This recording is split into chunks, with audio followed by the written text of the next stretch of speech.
Hello student, मैं मोहित तोमर आप सभी का आपके प्यारे यूट्यूब चैनल में स्वागत करता हूं। दोस्तों, आज की इस वीडियो का जो हमारा टॉपिक है प्रताप नारायण मिश्र।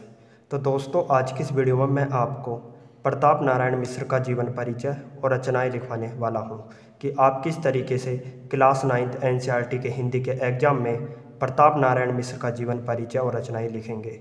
तो दोस्तों, वीडियो शुरू करने से पहले आप सभी से रिक्वेस्ट है, यदि आपने अभी तक हमारे प्यारे यूट्यूब चैनल को सब्सक्राइब नहीं किया है दोस्तों, सब्सक्राइब कर दीजिए और उसके आगे की बेल आइकन घंटी भी प्रेस कर दीजिए ताकि दोस्तों जब भी मैं नई वीडियो अपलोड करूं उस वीडियो की नोटिफिकेशन आपको सबसे पहले मिल सके।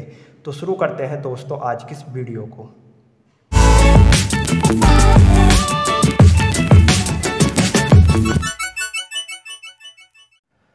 तो दोस्तों, क्लास 9th एनसीईआरटी के हिंदी के एग्ज़ाम में प्रश्न 26 के क में प्रश्न लिखा हुआ आएगा, निम्नलिखित लेखकों में से किसी एक लेखक का जीवन परिचय दीजिए तथा उनकी किसी एक रचना का नाम लिखिए। और दोस्तों, यह जो प्रश्न होगा यह प्रश्न 5 नंबर का होगा। 3 नंबर का जीवन परिचय, 2 नंबर की रचनाएं। और दोस्तों, इस प्रश्न में आपको 3 लेखकों के नाम लिखे हुए मिलेंगे, उनमें से आपको एक लेखक का जीवन परिचय और रचनाएं लिखनी है। तो दोस्तों, इसी प्रश्न के आधार पर आज की इस वीडियो में मैं आपको प्रताप नारायण मिश्र का जीवन परिचय और रचनाएं लिखवाने वाला हूं। तो दोस्तों, आपको हेडिंग डालनी है प्रताप नारायण मिश्र। क्या हेडिंग डालनी है दोस्तों? प्रताप नारायण मिश्र। इसके बाद दोस्तों आपको पहली हेडिंग डालनी है जीवन परिचय। क्या हेडिंग डालनी है दोस्तों? जीवन परिचय। और दोस्तों, आपको जीवन परिचय हेडिंग में लिखना है प्रताप नारायण मिश्र का जन्म सन 1856 ईस्वी में उन्नाव जिले के बेजे गांव में हुआ था। इनके पिता का नाम संकटा प्रसाद मिश्र था। इनकी शिक्षा दीक्षा कानपुर में हुई थी।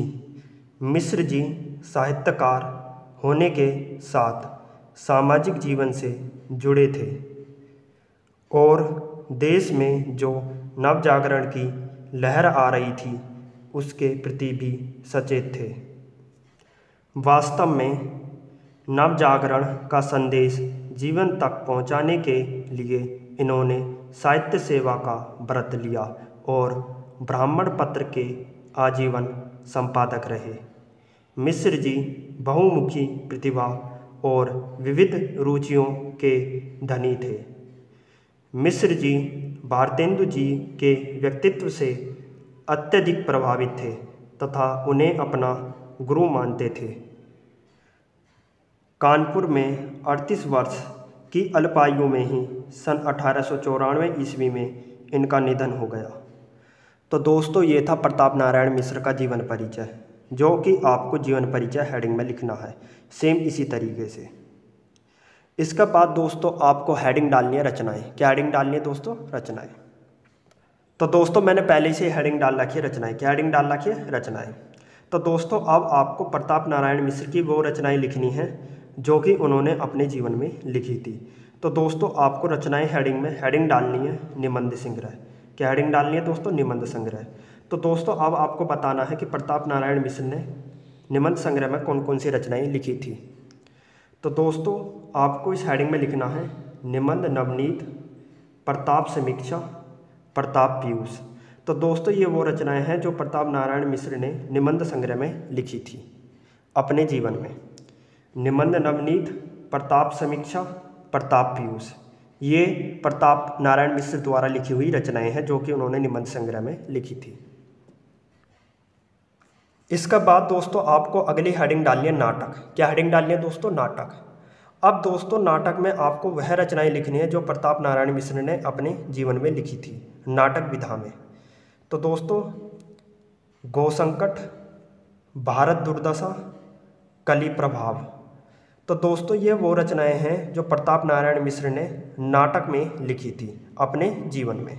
ये वो रचनाएं हैं। इसके बाद दोस्तों आपको अगली हेडिंग डालनी है अनुदित। क्या हेडिंग डालनी है दोस्तों? अनुदित। अब दोस्तों, आपको ये बताना है कि प्रताप नारायण मिश्र ने अनुदित विधा में कौन कौन सी रचनाएं लिखी थी। तो दोस्तों, आपको हेडिंग में लिखना पंचामृत, इंदिरा, नीति रत्नावली। तो दोस्तों, ये वो रचनाएं हैं जो प्रताप नारायण मिश्र ने अनुदित विधा में लिखी थी अपने जीवन में।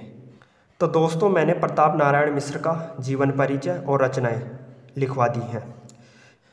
दोस्तों जब भी आप किसी लेखक या कवि का जीवन परिचय लिखें तो एक बात का सदैव ध्यान रखें कि आप जिस भी लेखक या कवि का जीवन परिचय लिख रहे हैं उस लेखक की जन्म तिथि, जन्म स्थान, पिता का नाम और उसकी मृत्यु की तिथि, ये जितनी भी महत्वपूर्ण बातें हैं आपको ये सारी की सारी बातें काले पेन से लिखनी है।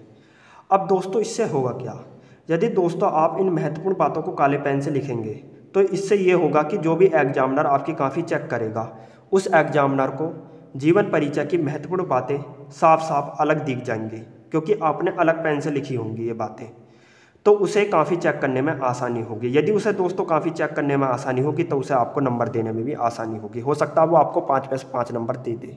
इसलिए दोस्तों आपको इस बात का ध्यान रखना है। दोस्तों यदि आपको हमारी ये वीडियो पसंद आई या लाइक सब्सक्राइब शेयर जरूर कीजिए। दोस्तों आपको हमारी वीडियो देखने का बहुत बहुत धन्यवाद।